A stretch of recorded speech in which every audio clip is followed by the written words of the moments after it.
Shalom Bapak Ibu Saudara. Pada kesempatan ini kita ada di dalam seri suatu pembahasan yang berjudul Anda membutuhkan, Allah menyediakan. Anda membutuhkan, Allah menyediakan. Pada kesempatan ini di bagian pertama kita akan membahas bersama ketika kita cemas dan khawatir. Bapak Ibu Saudara, kekhawatiran adalah sikap berpikir berlebihan atau terlalu cemas tentang suatu masalah atau situasi. Kekhawatiran ini dapat melanda siapa saja, siapapun bisa mengalaminya. Mengapa ada kekhawatiran? Di dalam kehidupan manusia, kekhawatiran itu ada karena kurangnya beriman atau kurang mempercayai pemeliharaan Tuhan.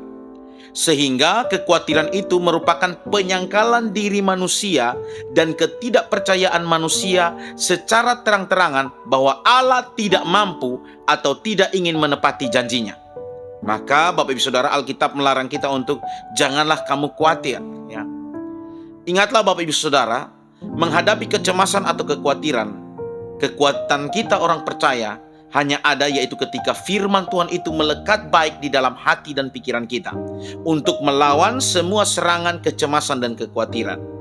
Maka mungkin beberapa bagian ayat firman Tuhan ini bisa kita tanamkan di dalam hati dan pikiran kita. Mazmur 119 ayat yang ke-105 berkata, "Firman-Mu itu pelita bagi kakiku dan terang bagi jalanku."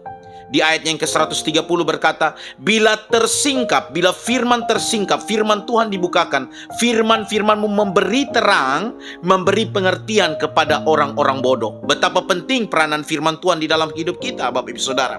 Karena itu marilah Bapak Ibu Saudara, isi hati pikiran kita dengan firman Tuhan, sehingga kita tidak mudah dikuasai oleh kecemasan dan kekhawatiran. Nah, bagaimana ketika khawatir menguasai hati kita? Ingatlah Bapak Ibu Saudara, pesan firman Tuhan berikut ini. Di dalam Mazmur 43 ayat yang ke-5 berkata, "Mengapa engkau tertekan hai jiwaku? Dan mengapa engkau gelisah di dalam diriku? Berharaplah kepada Allah, sebab aku bersyukur lagi kepadanya, penolongku dan Allahku." Kemudian Filipi pasal 4 ayat 6 sampai ayat yang ke-7, firman Tuhan berkata, "Janganlah hendaknya kamu khawatir tentang apapun juga." Apapun juga, janganlah hendaknya kamu khawatir tentang apapun juga. Tetapi nyatakanlah kepada Allah dalam doa dan permohonan dengan ucapan syukur. Apa yang kau cemaskan, khawatirkan, bawa itu di dalam doa kepada Tuhan. Sambil mengucap syukur bahwa Tuhan pasti akan memberi jalan kepadamu. Ayat 7 berkata, "Damai sejahtera Allah yang melampaui segala akal akan memelihara hati dan pikiranmu dalam Kristus Yesus." Sehingga kita tidak mudah hancur oleh karena kecemasan dan kekhawatiran. Di dalam 1 Petrus pasal 5 ayat yang ke-7 firman Tuhan berkata, "Serahkanlah segala kekhawatiranmu kepadanya, sebab Ia yang memelihara kamu." Kalau kita tahu bahwa Tuhan itu adalah tukang periuk dan kita bejana tanah liat, serahkanlah seluruh khawatir kita kepada Tuhan. Sebab Dia yang membentuk kita, Dia yang memelihara kita. Karena itu Bapak Ibu Saudara, kita akan jumpai di dalam Alkitab, bahkan Tuhan Yesus sendiri berkata bahwa janganlah kamu khawatir. Kenapa kekhawatiran menjadi sesuatu yang begitu penting sampai Tuhan Yesus berkata bahwa jangan kamu khawatir? Karena kekhawatiran hanya akan melemahkan iman. Alkitab berisi janji-janji Allah bagi orang percaya, dan janji Tuhan itu ya dan amin. Karena itu Bapak Ibu Saudara, jangan khawatir. Orang yang khawatir adalah orang yang meragukan janji Tuhan dalam hidupnya. Catat baik-baik, ketika kecemasan dan kekhawatiran menguasai kita, sesungguhnya kita sedang meragukan firman-Nya.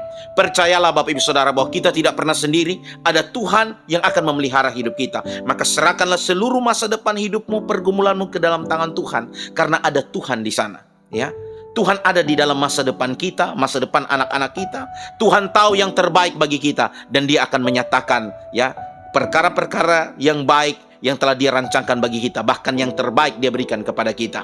Marilah mulai hari ini bertobat, hidup di dalam kebenaran, sungguh-sungguh dengan Tuhan. Jangan sampai kita hidup di dalam kemunafikan, tetapi marilah kita menyembah Tuhan bukan hanya sebatas di bibir mulut kita, ya, tetapi sampai hati kita memiliki ketulusan hati dalam mengikuti Tuhan, sehingga kita akan melihat bahwa janji-janji Tuhan itu menguasai hati pikiran kita, menguatkan kita manakala kecemasan dan kekhawatiran menyerang diri kita, Bapak Ibu Saudara. Kiranya renungan firman Tuhan ini boleh memberkati kita semua. Ingat, ketika engkau cemas dan khawatir, perkatakanlah firman Tuhan. Imani dan percaya Tuhan akan bertindak di dalam waktu yang tepat. Tuhan Yesus memberkati kita semua. Shalom.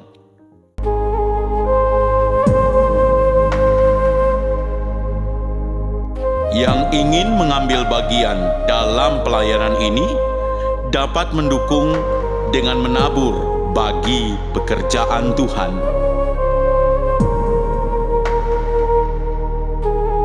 Tuhan Yesus memberkati setiap taburan dan juga melipat gandakannya.